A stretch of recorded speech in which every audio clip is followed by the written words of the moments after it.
My first guest will keep us up to date on the current research regarding work from home arrangements, and results are surprising and could help companies and employees prepare for a post-pandemic world. Joining me from Dubai is Oliver Baxter, the Insight Program Manager of Herman Miller Asia Pacific, Middle East, and Africa. Hey, Oliver, it's good to see you again, and thank you so much for joining this conversation all the way from Dubai. My pleasure, David. Thank you very much for having me, sir. All right, it's been over 5 months, at least for us here in the Philippines, of working from home. And we're starting to hear more companies, not just in the country, but all over the world, saying that this may no longer be a temporary arrangement. In fact, we're starting to hear more people saying this could be a permanent feature of business and employment, not just some emergency experiment in employment, right? Yeah, I think there's really two camps. There's one kind of organization that is recommending that their people don't rush back to the physical office straight away and haven't given a definite time for when they need to come back in.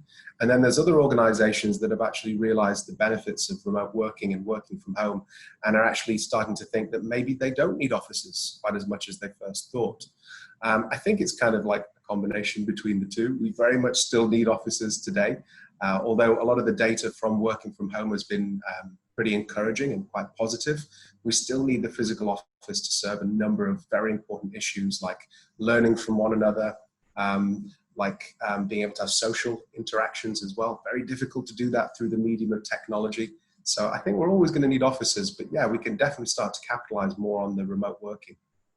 But after 5 months of working from home, it's now possible to gauge its impact on employee experience, because in those 5 months or 4 months where people have been working from their homes, there have been a lot of surveys, a lot of research that has come out. So let's go specifically to the impact on certain aspects of work.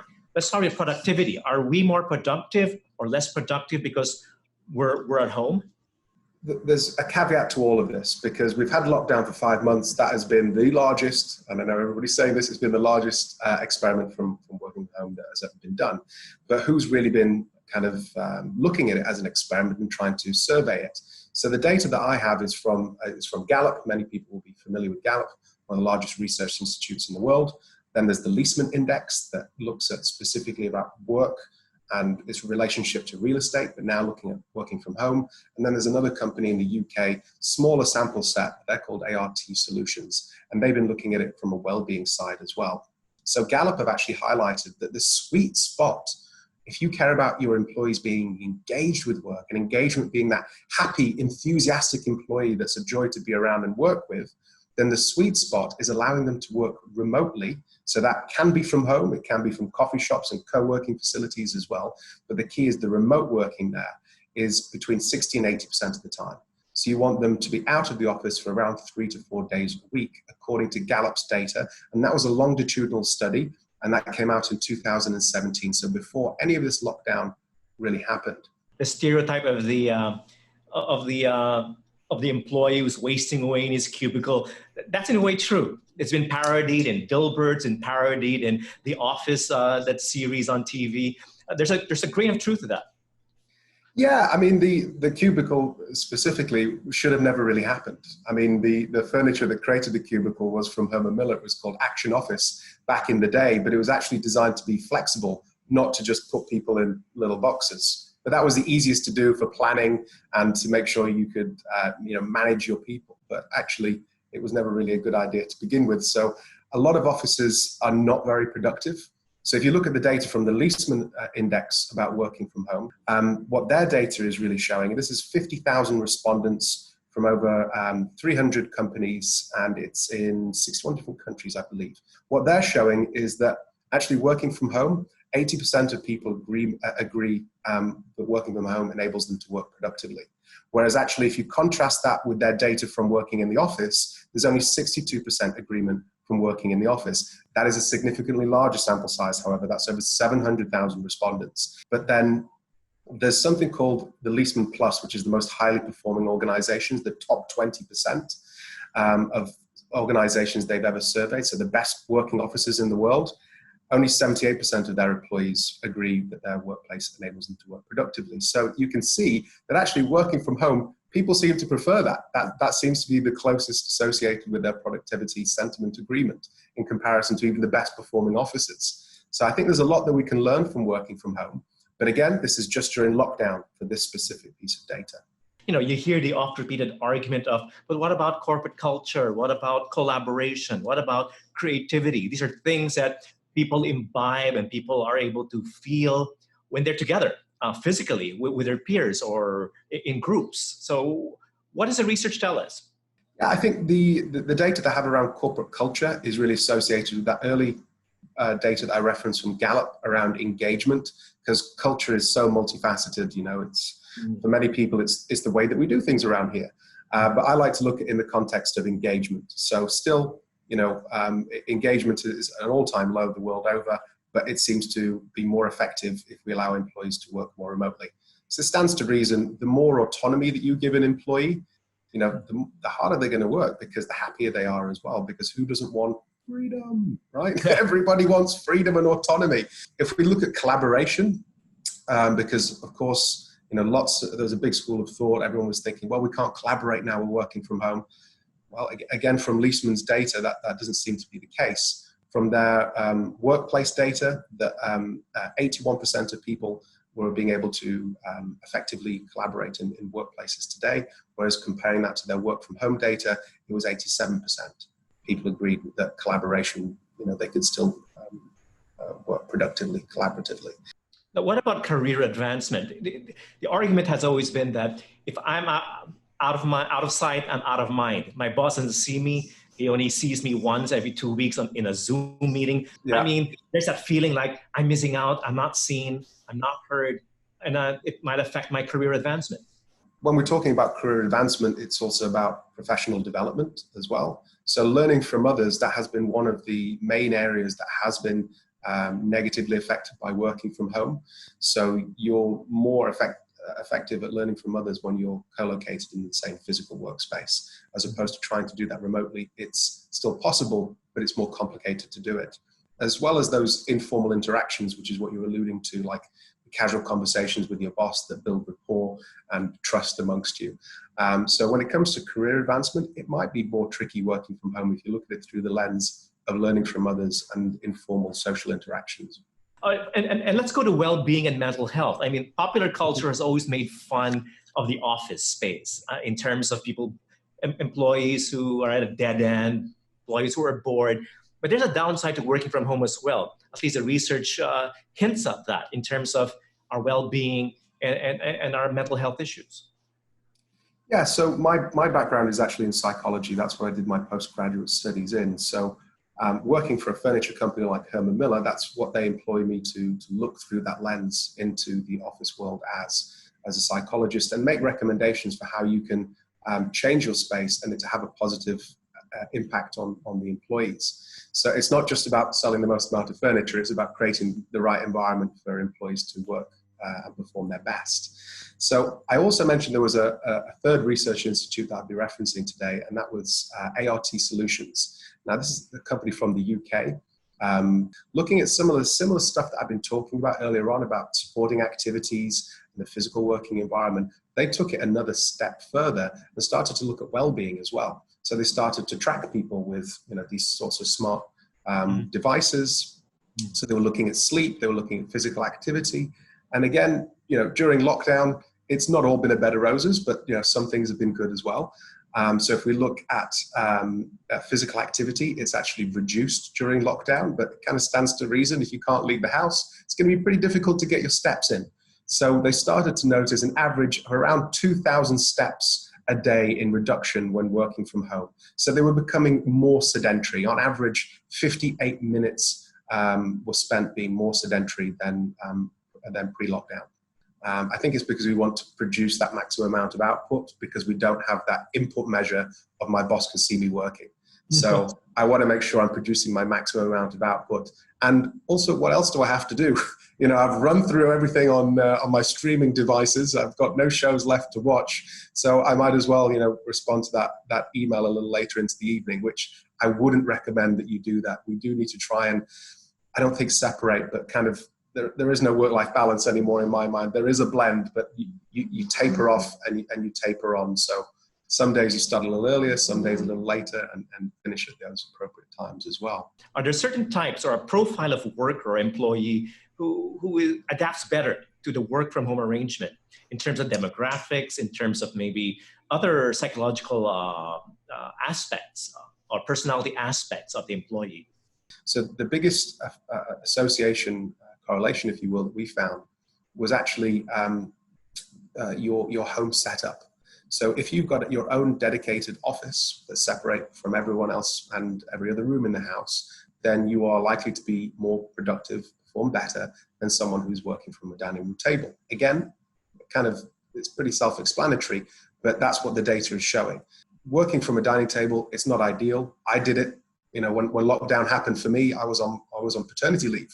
So even though I worked for the furniture company that invented ergonomic furniture, I didn't have one lick of ergonomic furniture. So I was working from my standing height dining table. Everywhere is standing height in my house. It was designed to be social. So there's no actual traditional seated height here.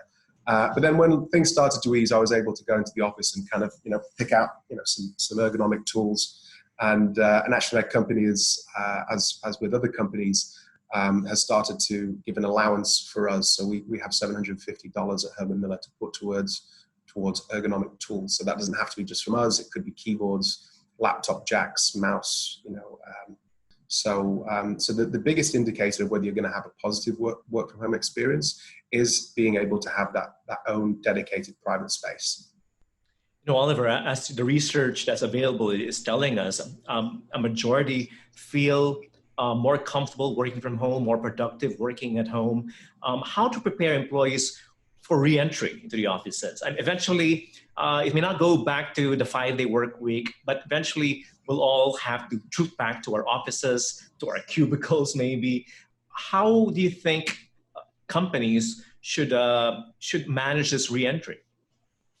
Yeah, I don't want anyone to think that the conversations that we've been having so far is me saying that the offices are no longer relevant. That is not the case.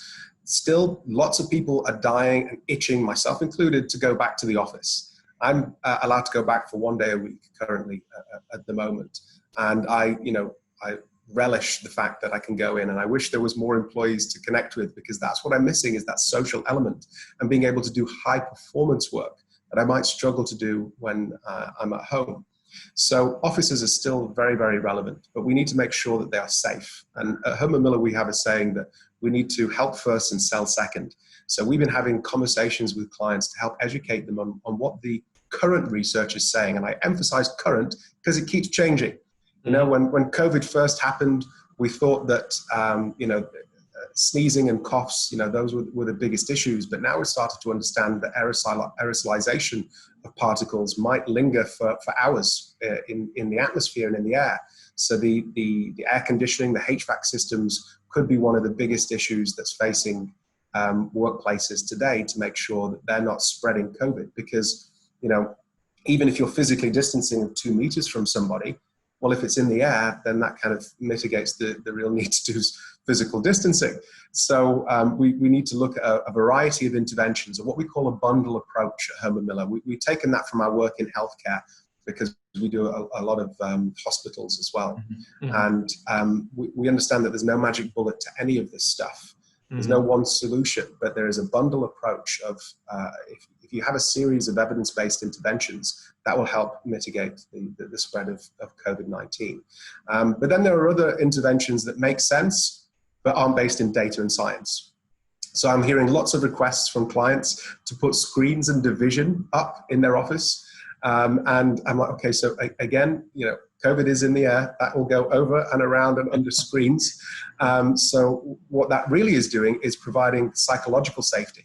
So when people come in, they can see that there's been interventions in the office. I've been thought of. I can relax, and that can help them be more productive, because they now feel more psychologically safe. Whereas if you walk into the office and there's like dust on a surface, you're like, well, if there's dust there, then what's happening with COVID? So we say that the office is a proxy for quality. If you come into the office and you don't feel like quality is there, then you're not going to feel safe to do your best work. So screens are good for increasing psychological safety, but that's pretty much all. It's not great at preventing the spread of COVID-19. So apparently also from the research, we're looking at the fact that it's younger people, ironically, who want to go back to the office, who are less comfortable working from home. We've always thought that young people wanted the independence, wanted the flexibility, but that's not always the truth. Yeah, the tech savvy generation, right? Well, I'm part of that generation. I might have aged out of the youngest generation, but I'm still part of it. I'd say that we're more tech dependent than tech savvy. And again, if you look at the association with productivity, is those that have their own dedicated office space at home have the highest performance according to Leesman Index. So the younger generations really struggle to have that occur because they don't have the money to invest in a larger property that older generations might have. So actually the younger generations are the least happy with working from home. And then also you have to take into account that learning from others really struggles to be done digitally, which of course is the first thing that happens when you start a job or you start your profession, is you spend a lot of the time learning from others. So the younger you are, the less likely, the less happy you are with working from home. But the happier you are with working from an office, which I think is quite ironic from the data, because I've attended hundreds of conferences where people have stood up there and said that, the millennials and the Gen Zs are the hardest to cater for in offices today.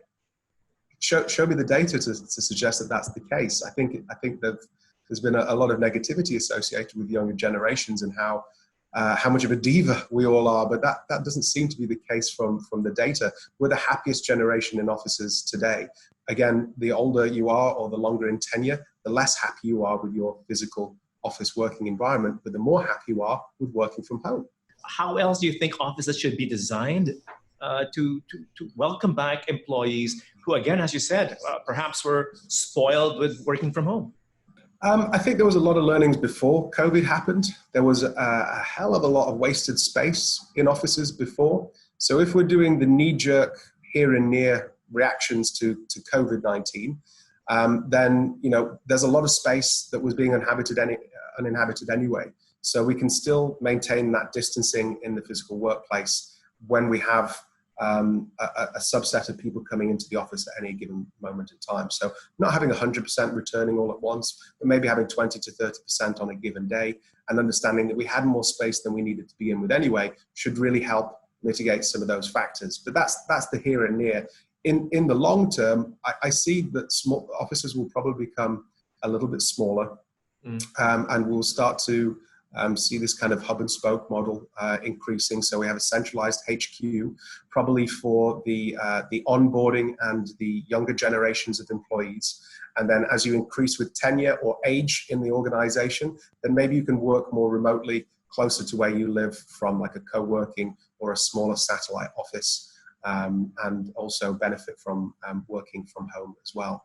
These are interesting times, Oliver. Thanks so much for this conversation, and stay well. Thank you. My pleasure. Thank you for having me, David.